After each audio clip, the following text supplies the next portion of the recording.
Hi, and thank you for stopping by. Tonight, I want to do another video. Yes, I'm doing a few back-to-backs because I haven't been feeling good the last few days, and these are some important things that I think the American public should be apprised of.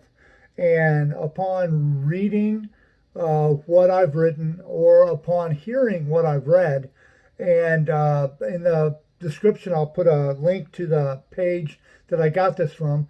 You can come to your own conclusion on what you think is going on here. It says here Senator Richard Burr sold a fortune in stocks as GOP played down the coronavirus threat. The GOP was saying, oh, it's not that bad. But Richard Burr, he got scared and he sold off a whole ton of his stocks.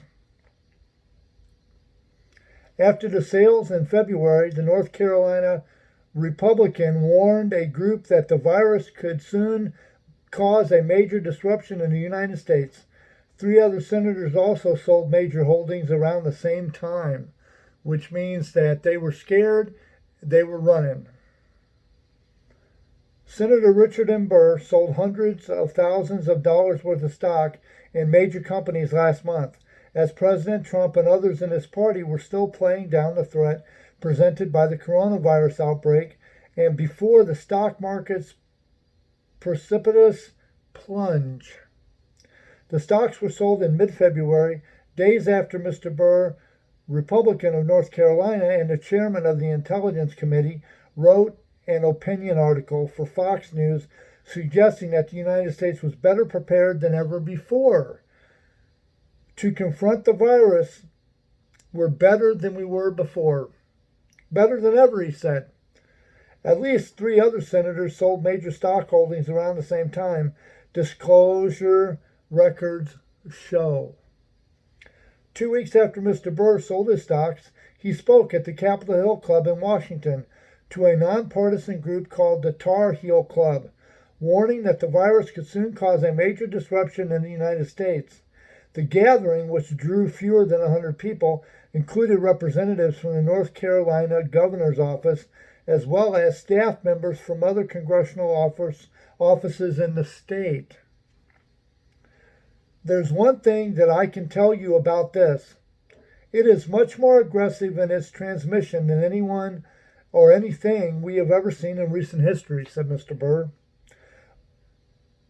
According to a recording obtained by NPR, which reported on his remarks on Thursday, it's probably more akin to the 1918 pandemic.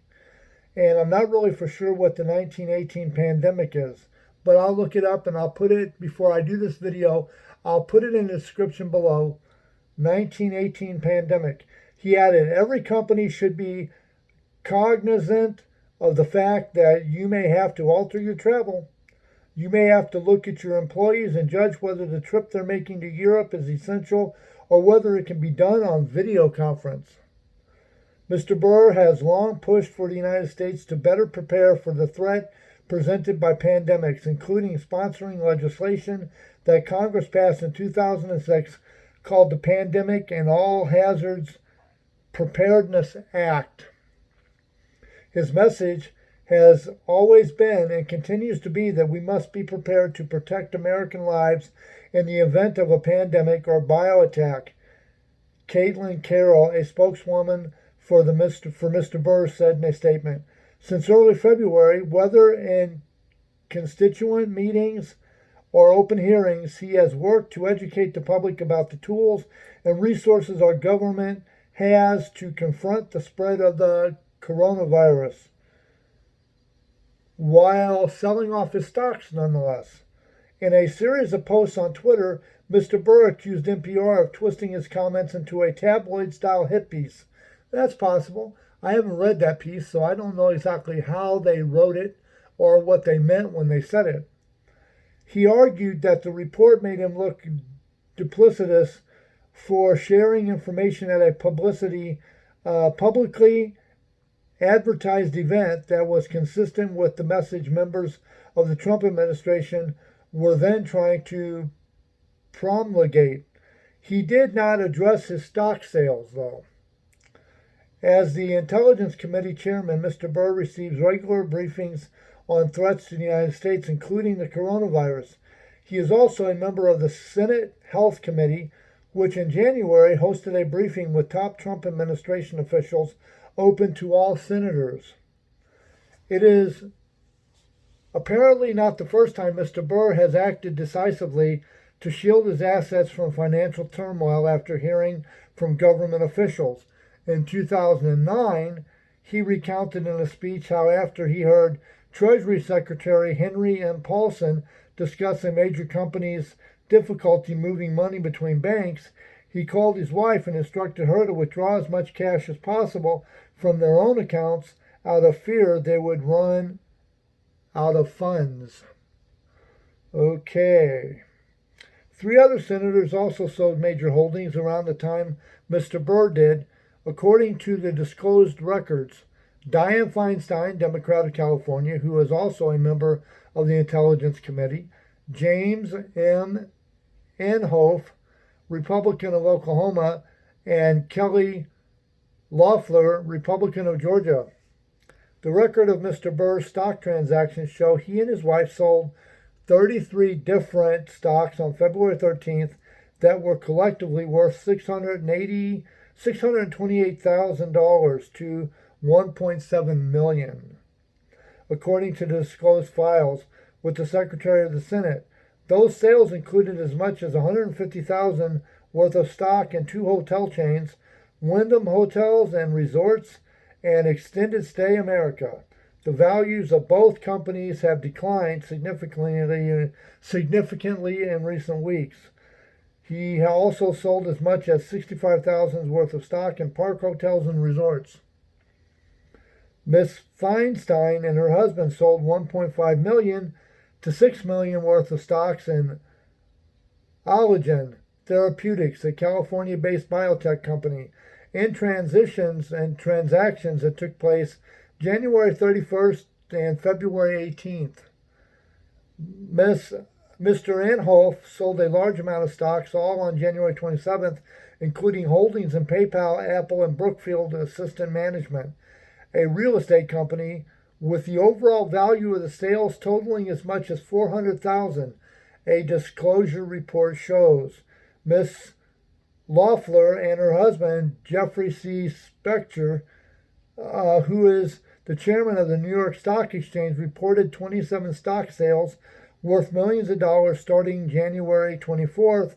On that day, Ms. Loeffler tweeted about attending the Senate briefing on the coronavirus. The stocks the couple sold were in companies including ExxonMobil, Ross Stores, and AutoZone. Appreciate today's briefing from the president's top health officials on the novel coronavirus outbreak. She wrote about the briefing. These men and women are working around the clock to keep our country safe and healthy. Ms. Loeffler's office issued a statement early on Friday that said she did not even know the trades had taken place until weeks after they were made. Doesn't matter. That is considered insider trading. You have ideas of something that's going to happen to your stock, and you decide to sell to make sure it doesn't.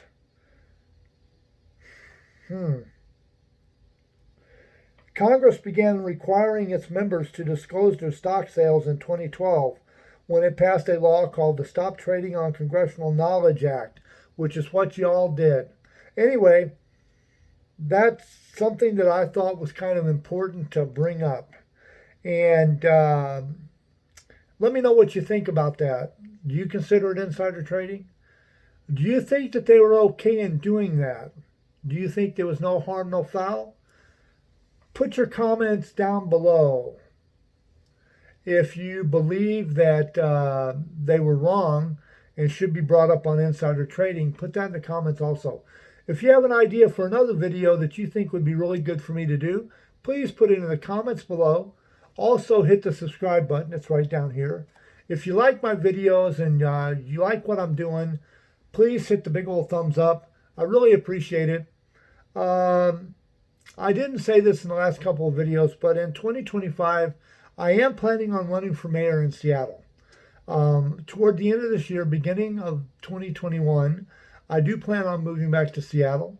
I'll be living in the downtown Seattle area. I have acquired residence and I plan on moving back, getting a feel for the city, setting up my YouTube channel to take on a live video feed where you can actually text in or comment and I can see your comment and respond.